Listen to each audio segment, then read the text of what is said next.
L'accouchement se produit généralement à la fin du 9e mois de grossesse. Le plus souvent, la mère est aidée par une sage-femme ou un gynécologue obstétricien. Le fœtus baigne dans le liquide amniotique.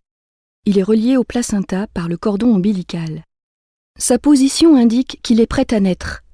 Sa tête est en bas, dans le bassin de sa mère. L'accouchement commence par la période de travail. Elle se caractérise par des contractions involontaires du muscle de la paroi de l'utérus, le myomètre. Au début, les contractions se produisent toutes les 10 minutes environ. Elles sont assez courtes. Puis leur fréquence et leur durée augmentent progressivement. Le fœtus est poussé du fond de l'utérus vers le col de l'utérus. Sa tête appuie sur le col. Il se produit alors ce que l'on appelle l'effacement du col de l'utérus. La tête du fœtus avance encore un peu et c'est la dilatation du col de l'utérus.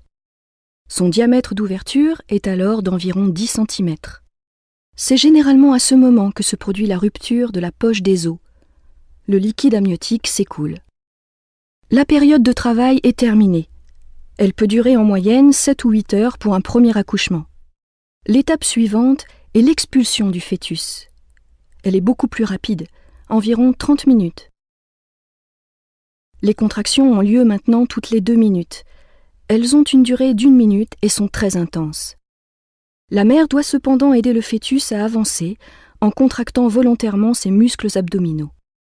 La tête du fœtus avance dans le vagin tout en effectuant une rotation. Elle commence à sortir en se redressant vers le haut.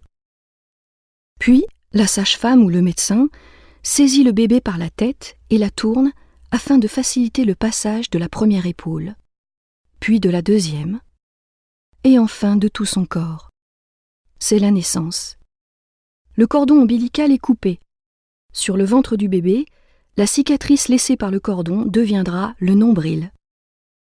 L'accouchement n'est pas encore tout à fait terminé pour la mère. En effet, quelques minutes après l'expulsion, les contractions reprennent. C'est l'étape de la délivrance.